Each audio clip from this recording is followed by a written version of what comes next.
Assalamualaikum warahmatullahi wabarakatuh. Di video hari ini kita akan mempelajari tentang gangguan dan kelainan pada sistem gerak manusia. Yang pertama yaitu riketsia. Riketsia adalah penyakit atau kelainan pada tulang yang menyebabkan tulang itu tidak tumbuh dengan tegak. Hal ini disebabkan oleh kekurangan vitamin D yang harusnya membantu penyerapan kalsium dan fosfor, tapi karena vitamin D-nya berkurang atau tidak mencukupi untuk menyerap kalsium dan fosfor, akhirnya kalsium dan fosfor itu tidak diserap, jadi tulangnya tidak tumbuh dengan sebagaimana harusnya. Nah, ini bentuknya adalah letter O, tapi bisa juga kalau dia mengalami riketsia itu bentuknya X. Lalu yang kedua ada osteoporosis. Osteoporosis adalah pengeroposan pada matriks tulang yang harusnya bentuknya seperti ini karena dia keropos akhirnya lubang-lubangnya itu lebih besar. Kalau dia keropos rawan rapuh ya, mudah rapuh gitu. Osteoporosis ini disebabkan oleh kekurangan kalsium. Jadi kalau tadi kekurangan vitamin D yang menyerap kalsium, kalau ini kekurangan kalsium. Anak-anak itu mudah menghasilkan kalsium. Tapi kalau orang sudah usia lanjut, kalsiumnya itu akan berkurang produksinya. Sehingga kalau dia berkurang, tulangnya akan mudah keropos.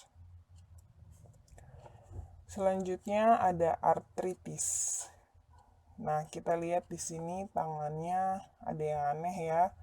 Ini adalah sebuah kelainan yang disebabkan oleh metabolisme asam urat yang terganggu. Jadi asam urat itu bukan penyakit, nama penyakitnya. Nama penyakitnya adalah artritis. Asam uratnya ini adalah kandungan yang ada di dalam tubuh yang seharusnya metabolismenya itu lancar karena terganggu, misalnya asam uratnya terlalu berlebih atau kurang dan sebagainya, itu bisa menyebabkan penyakit sendi. Jadi sering nyeri sendi dan bisa menyebabkan seperti ini. Nih, karena di setiap tulang-tulang kita itu kan ada persendian di antara tulang yang satu dengan tulang yang lain, itu ada persendian. Jika sendinya mengalami uh, kegangguan, nah itu bisa bahaya. Jadi mengganggu postur juga akhirnya. Selanjutnya fraktura, fraktura atau patah tulang. Nah, patah tulang ini bisa terbuka, bisa juga tertutup. Kalau dia tertutup berarti patah tulangnya itu tidak benar-benar patah, ya. Jadi di dalamnya masih normal, bagian luarnya aja yang patah. Tapi kalau fraktura terbuka itu patah total seperti ini. Nah, fraktura tertutup itu dibagi menjadi tiga. Ada yang oblik, jadi hanya seperti goresan yang miring ini. Tapi ini termasuk patah tulang ya, bukan goresan. Terus ada yang kominuta, maaf. Nah, ini dekat dengan bagian tulang sponsnya. Tulang spons kan sebelah sini. Di sini bagian yang patahnya. Lalu yang spiral. Spiral itu berarti membentuk lingkaran. Jadi dia memutar seperti ini, mutar gitu ya. Jadi ini dari depan ke belakang ke depan lagi. Itu namanya fraktura atau patah tulang bentuk spiral. Fraktura ini disebabkan oleh tulang yang mengalami benturan yang sangat keras. Karena benturannya keras, jadi patah tulangnya. Makanya kita harus hati-hati. Selanjutnya ada kifosis. Ini adalah kelainan yang disebabkan oleh posisi duduk. Posisi duduk yang salah biasanya ya. Harusnya tulang itu seperti ini bentuknya. Tapi karena posisi duduk yang salah, yang harusnya bagian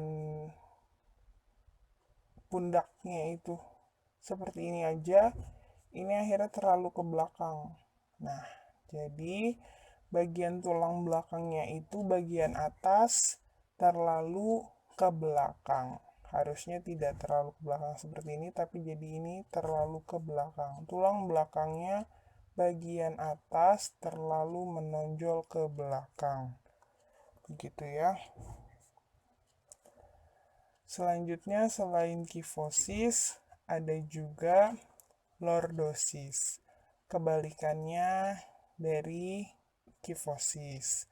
Kalau lordosis ini tadi tulang belakang bagian atas terlalu ke belakang. Kalau di lordosis, tulang belakang bagian bawah di bagian perut itu terlalu ke depan, ya. Jadi ini harusnya dia duduknya tegak, mungkin perutnya lebih maju gitu ya. Jadinya tulang bagian perutnya ini terlalu maju ke depan, ke bagian depannya gitu ya, di pinggang itu. Lalu ada juga skoliosis. Nah, skoliosis itu posisi duduknya bukan ke depan atau ke belakang. Ini miring. Jadi dia kebanyakan bersandar mungkin ya. Terlalu sering bersandar ke sebelah kanan atau ke sebelah kiri. Akhirnya tulang belakangnya itu miring. Selain menyebabkan tulang belakangnya miring, ini juga menyebabkan bahunya jadi naik sebelah. Nah, makanya jangan terlalu sering bersandar ke satu sisi. Nanti tubuhnya jadi tulangnya jadi miring begini. Jadi seperti itu. Selanjutnya, ini upaya untuk menjaga kesehatan pada sistem gerak manusia. Jadi supaya hal-hal tadi itu dapat dihindari, supaya kita tidak mengalami kelainan-kelainan yang sudah disebutkan tadi, apa sih yang harus kita lakukan? Yang pertama, kita harus meningkatkan kandungan kalsium dalam asupan makanan. Nah, kalsium ini banyak sekali di buah-buahan seperti pisang. Itu bagus banget ya. Jadi, kita harus sering makan kalsium supaya nanti tubuh kita juga bisa menghasilkan kalsium. Karena kandungan kalsium dalam asupan makanan ini akan membantu regenerasi tulang-tulang kita sehingga tumbuh dengan baik dan benar.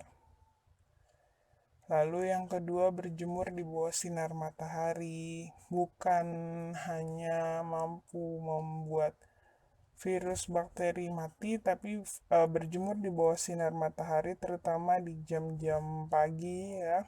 Itu sinar matahari banyak mengandung zat-zat yang bisa membuat kita itu mendapatkan vitamin D, maaf, vitamin D. Nah, yang kita tahu tadi, vitamin D itu bagus untuk menyerap kalsium dan juga fosfor.